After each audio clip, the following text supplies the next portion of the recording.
Well, hello, people. Buenos dias. This is the morning. I'm out on the 470 KLX with my boy who's on his KLX470. We've had one hill climb that went awry already this morning. I'm letting him kind of lead. And let's see. Let's go back down and get along down there today.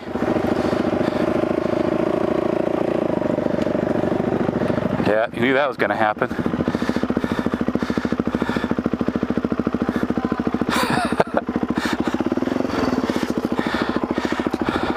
Here, let me try to start it because it'll be flooded.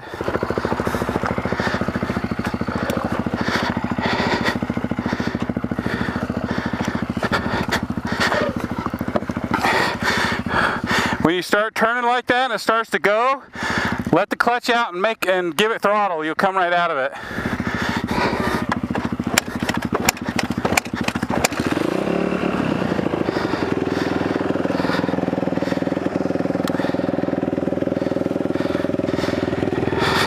Lost my train of thought, homies. Hail the KLX470 SR. Got a subframe under there.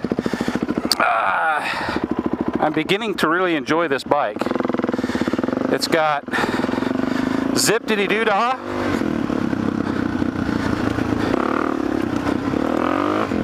Gobs and gobs of torque, which is actually what I like more than actually straight out horsepower. I love torque. So I like to kind of grunt these motors down low, the 4-strokes. And it's been running fantastic. I should let you know before I begin the topic of the day, we will be having a suspension build series on this bike. Particularly because my homie Jay Theo Bald down in the great old state of Texas. Go wherever you want to go, homie. Just keep it down here. Just go wherever, I'll follow you. And he would like to see that, so we're going to break it down. We're going to do some valving. And actually, now that I have this bike, I might do some, well, we say valving and revalving some more, which means that I'll do an initial set that I think is going to be great. And if it's not as great as I want it to be, then I'll take it apart and I'll make some changes. So for the DRZ and the KLX 400 community, we'll be doing some testing. Oh, he about got it! Oh, he about got that rabbit. I mean, that thing skated by his tip of his little nubbin. Can you see that torque? I mean, I'm grunting down like in 4th gear. Anyway, topic of the day, another long video. I want to talk about new versus used versus destroyed dirt bike purchases.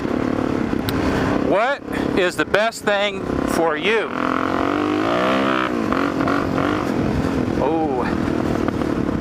Okay, so you see a lot of people buy brand new bikes, see people buy used dirt bikes, and then people like me that buy destroyed bikes. I want to talk about the pros and cons of each one from the perspective of me.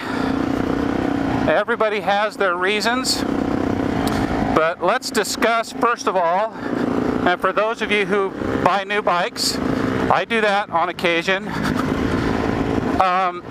This is in no way a knock or disrespect to anybody or their point of view or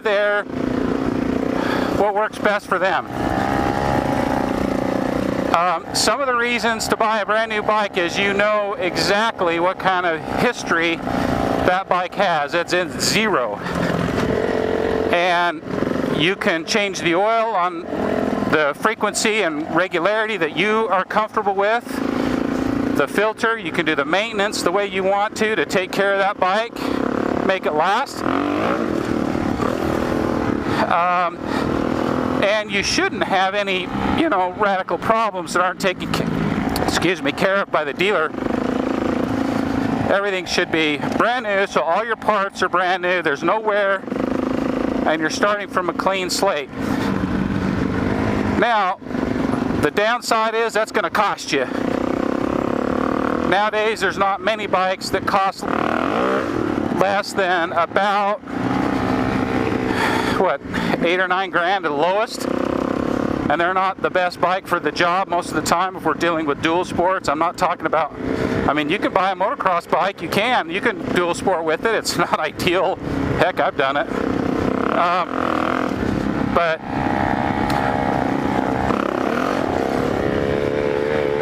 look at him. He's getting used to hitting bumps a little bit.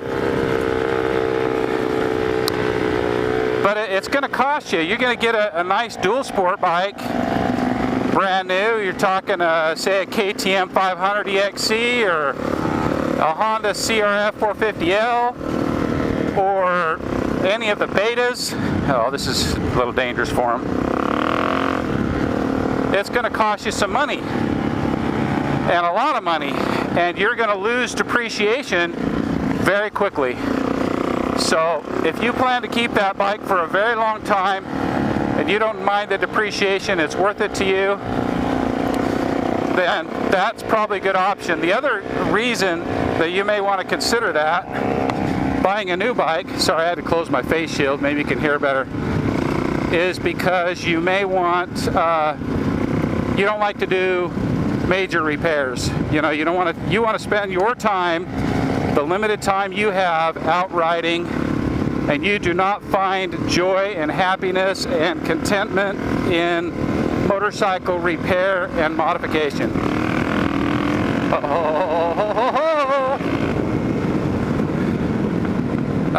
So those are some things to think about. Now, to buy a used bike, I consider that kind of in the happy medium. And that is, you're going to look for something that's maybe a few years old, that has already been depreciated, and has maybe you get really lucky and you find something that doesn't have a lot of wear. That's really unique. But we're going to head up to this cool place to take some pictures, guys. But you're taking a risk that you're going to have to, I'm going to let this dust settle. You're taking a risk on letting someone else start out in the maintenance of that bike. They could be good at it, they could be bad at it. And people say, oh, whatever, it doesn't really matter. Well, okay, whatever, it does matter, but maybe you don't mind doing a little bit of bike maintenance, changing oil and filters, and maybe you can change your fork seals, and but you're banking on not having to do any major engine repair or like rear shock rebuilding or anything like that. And the benefit is you're going to get it for a lot cheaper, maybe half the price that you would if you were to purchase something new. Where is he going? There's a big settling pond there.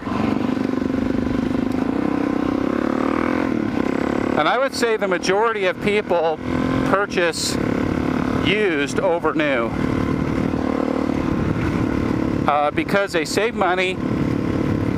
There is some risk that there's going to be some major problems, but it's not a huge risk. And the likelihood of having to do major repair is still moderately low. Now, if you start getting into old bikes, then there's more risk that it's going to require some major work. And if you're not willing to do that work yourself, that could be extremely costly and could very quickly add up to what you might pay for a new bike or close to it. And then you have all the other components that are worn out that you have to worry about. Man, I just dusted my son. I'll let him pass me up. So there's a couple of videos we've done previously, one in particular that tells you how to buy a used dirt bike. There's other videos out on the interwebs now that you can watch that will help you do a better job of buying a used dirt bike. But then comes the idea of buying a destroyed dirt bike. I'm talking something that needs major overhaul, major repairs. Blown engines.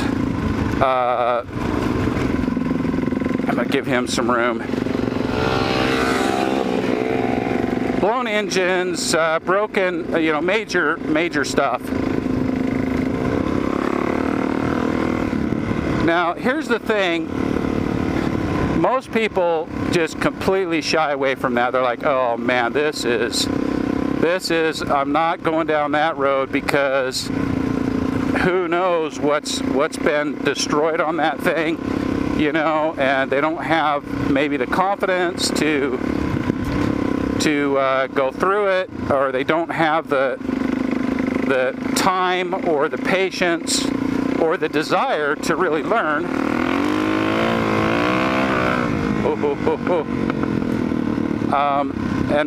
And so they shy away from that.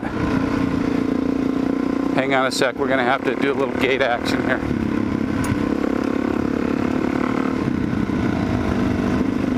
Maybe there was a gate here, but oh.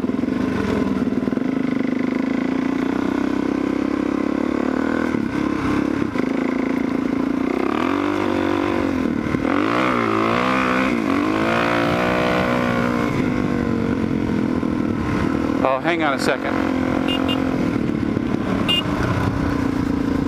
There's someone over here, so we're going to turn around.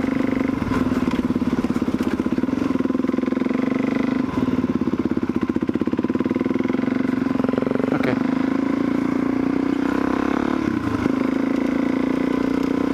Maybe, I think we're going to just turn. We're going to tuck tail and turn.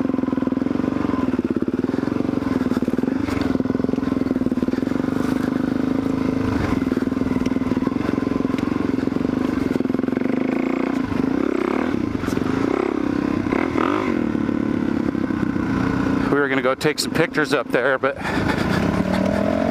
we're not going to do that. There's other people up there. You don't know if they're packing, they're not packing. Just don't know.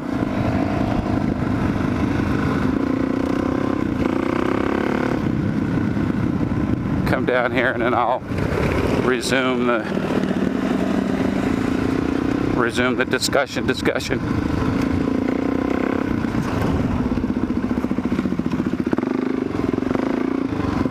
Did I drop him?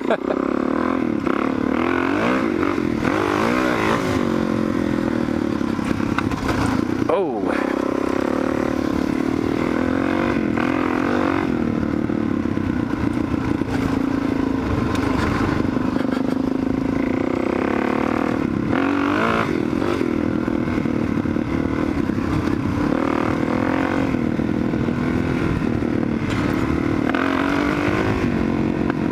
So here's the thing about a destroyed bike.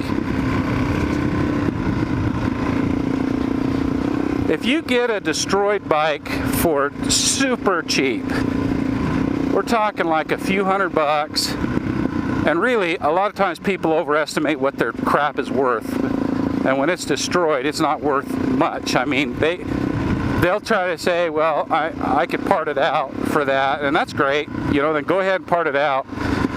But let's check this out.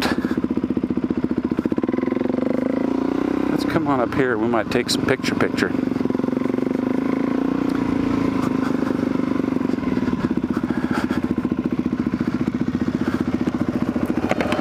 I was thinking about coming in there to take a picture, but I don't want to because the hot engines could start a fire. So we'll go back out here a ways, okay?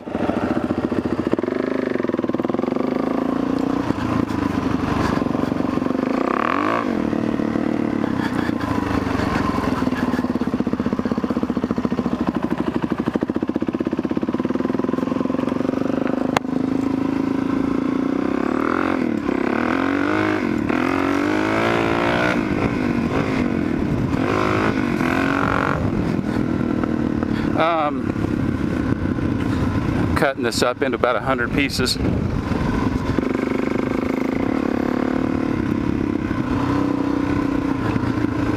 But here's the thing, you can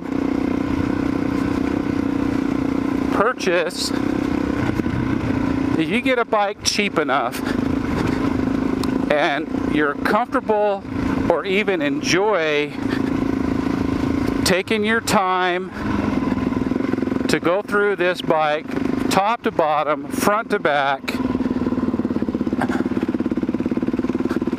and you realize that it's going to take some time, but you're going to learn a bunch of stuff along the way, and you are comfortable just turning on the radio or turning on the music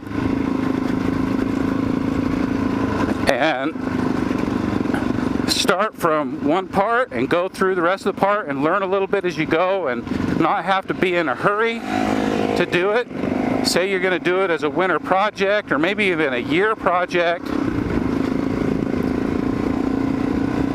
It's going to take a great deal more time than if you just go buy a used bike or you're, yeah, there you go, buddy. Or if you go buy a new bike, ooh, easy, homie, easy.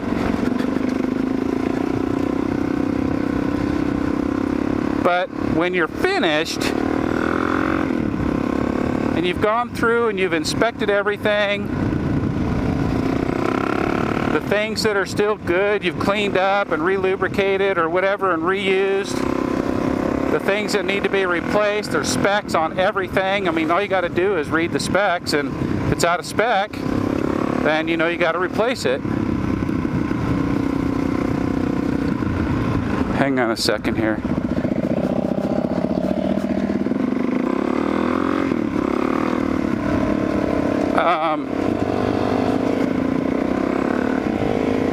You might have to go through the motor. You might have to replace bearings in the transmission. You might have to replace the crankshaft and the rod. You might have to get a new piston. You know, you might have to do some things like that. But when you're done, if you do the work yourself, you can have a brand new bike or one that is nearly brand new. And the way I like to do it, I like to look at it as, okay, I'm going to have a new bike when I'm done. And that thing's going to last another 20 years of taking decent care of it. And you're going to do it for the price or of a used bike or less. So when it comes to money, people think, oh geez, if I buy something that's destroyed, it's going to cost me so much more money. Well, if you go to take it to somebody and you have them do it and you pay them labor, absolutely it's going to, and you should never do that. You should learn how to take care of the stuff yourself. Learn, grow, get some skills, and be comfortable with what you've done. So what I'm saying by all this is there's pros and cons to each one, but in my opinion, I would not shy away from a destroyed bike if you have the time available. I mean, and when I say time available, I mean, guys, I work literally no less than 60 hours a week.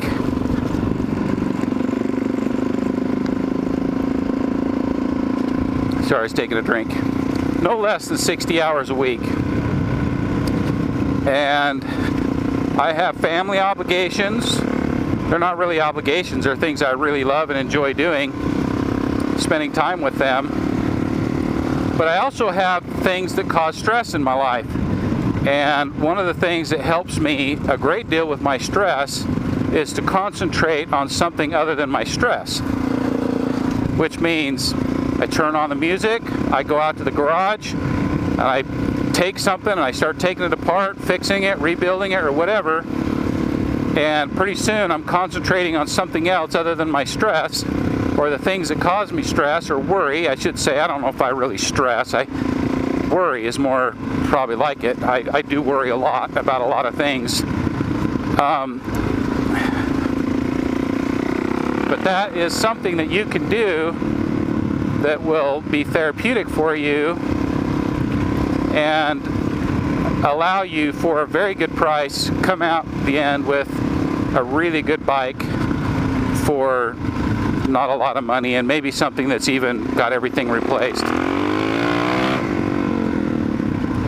This KLX still needs a lot of work to be exactly how I want it, but the motor, the carb, the exhaust, that part is fantastic. If any of you guys have ridden a well-tuned 470 DRZ or KLX with the FCR carb, a good pipe, and man, I'm telling you, it's fun.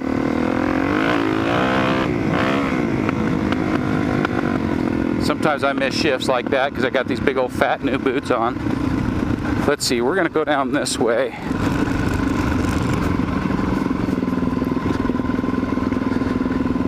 So I know you guys hanging out with me chit-chatting, I'm blubbering along, but anyway, just think about those things a little bit. If you come across something, I mean, that KDX we got from my son was $200. The guy had to get out of it. He was moving. It had a blown motor. And I think I went back and just kind of generally calculated that I had somewhere, I think I have about $1,500 in it.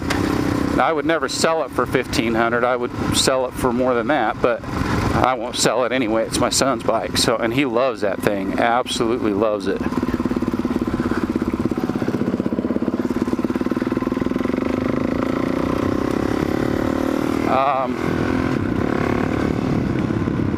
You guys remember the KLX470 Katsumi? That bike cost me $400, and it needed a total resto from the ground up for sure. I don't even know where we're going.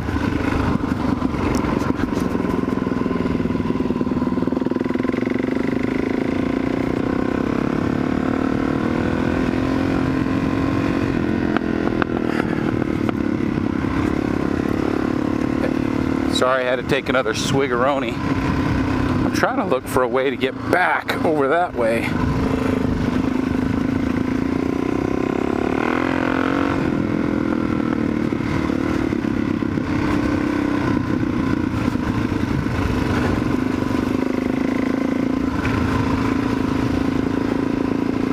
I don't know, but I'm guessing there's going to be a road out here that'll take us back.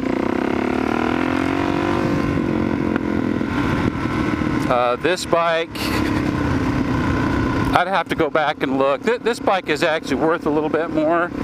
By the time I calculate, you know, what I spent in buying suspension components and stuff for the trade for it, it was a little bit more expensive than what I would normally do, but I really like it, and I knew that it would be worth a little bit more when I was finished if I ever decided to sell it. But I got to be honest, I'm starting to fall for the DRZ KLX400 Aura. I mean, I'm starting to fall.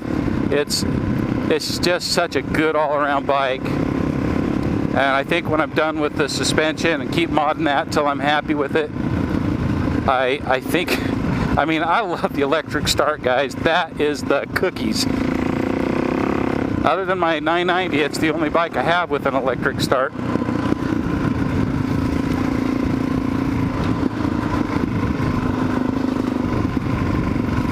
I don't even know where we're at.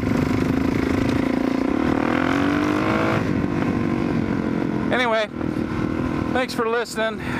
I'm just blowing a lot of hot wind there, but there's something to think about. Don't be afraid. Much love, y'all. Cheers.